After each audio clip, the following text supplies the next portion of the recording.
Canada is going to fall well short of meeting its new housing needs over the next 10 years. That is the conclusion of the Parliamentary Budget Office in a new analysis out today. The report estimates about 2.5 million new builds will be completed during the coming decade, but it says that's 700,000 short of what is actually needed to close the housing gap. Home construction is predicted to rise over the next 3 years before gradually returning to historical averages. In April's election, the Liberals campaigned on a promise to double housing construction. Today's report does not account for any commitments since then. Let's get some perspective from someone who builds homes. How realistic is that number? Daniel Goodfellow is the president and founder of WorkLive, a developer that focuses on student and rental housing, and he joins us from St. John's tonight. Is it possible to build as many homes that are needed over the next decade? I mean, that's a complicated question. I think there's a lot of numbers that are thrown around. So 2.7 million homes.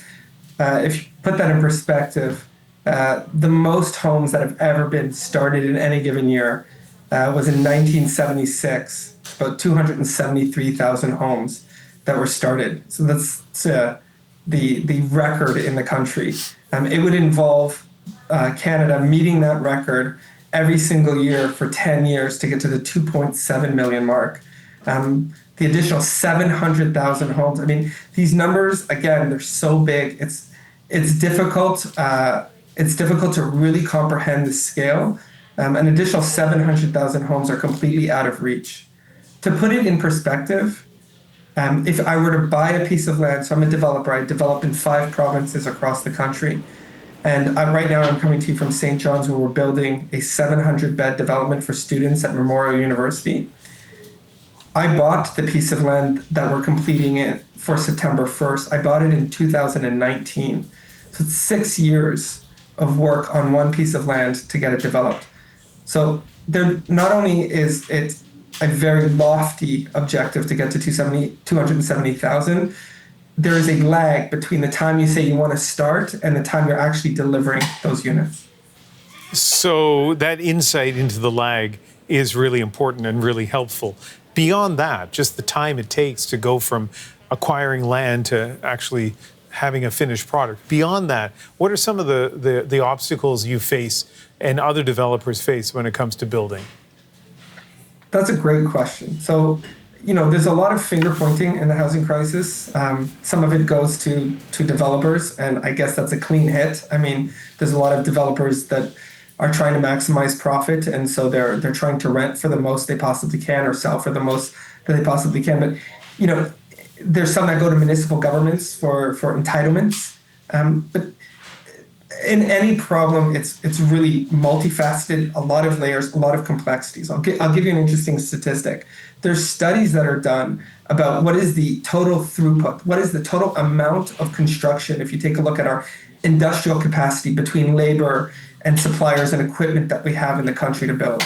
And based on most estimates, give or take, it's about 400,000 new starts in a year.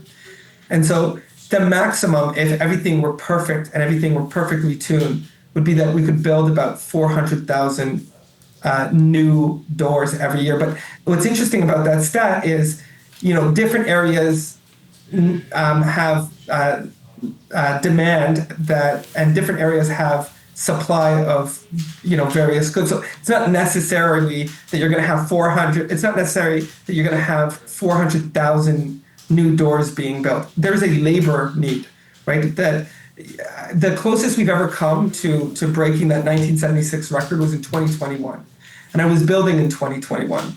And it was impossible to find labor across the country. I was building in Halifax, in Prince Edward Island, and in Nova Scotia. And in all 3 markets, we couldn't find anybody to do the work. We couldn't find any materials to do the work. So really, when you get close to that 270,000 door mark, you really hit close to the maximum. And all of this stuff is about inputs, right? And so you need architects to draw the drawings and engineers in order to make the engineering for the building, and finance people in order to underwrite the developments. And we just don't have enough of all of those ingredients. So even if the cities were to say, okay, go crazy, build, hog wild, you would not get to those numbers. Yeah, again, so interesting to hear a perspective that's kind of removed from the political rhetoric, the overheated sometimes political rhetoric that we get. So it sounds like from your perspective as a developer who is building in various provinces across the country, we're not going to hit the total we need. Do you think the industry is going to be able to slowly, I guess, ramp up eventually to get where we need to get? I think it's possible. I think, look, we've seen it in the past. There has been times where this country has built a considerable amount as a percentage of its population. I give 1976 as an example. So in 1976, there were 20 million Canadians, and we were building 273,000 we had 273,000 new housing starts. So, that as a percentage of the total population is significant. If we could match that today, we're 40 million. That would roughly turn out to about 500,000 housing starts. It is possible. It's going to take different ways of attacking the problem. So I'll give you an example. We recently, 5 years ago, we bought a prefabrication company in Quebec. And so that prefabrication company is able to manufacture a building roughly every 2 weeks, so about 100-unit building every 2 weeks that it can manufacture and put out. You still need people to assemble the building. And then once the building is assembled, you then need, craftspeople to go in and tile setters to lay tile and borders to hang board, et cetera. But, you can see how applying an industrial process to construction could get us closer. Look, there's a lot of headwinds in development right now. Construction costs are incredibly high. Costs of money have tripled in the course of the last 5 years. Everybody's felt that. And rents aren't going anywhere because rents, or whether it's rents or borrowing costs for condos, they're not coming down fast enough for the math to make sense. Today, a lot of developers can't start new buildings. That's why housing starts have come down since 2021. It's because a lot of these developments do not pencil out. They're not economically viable to do.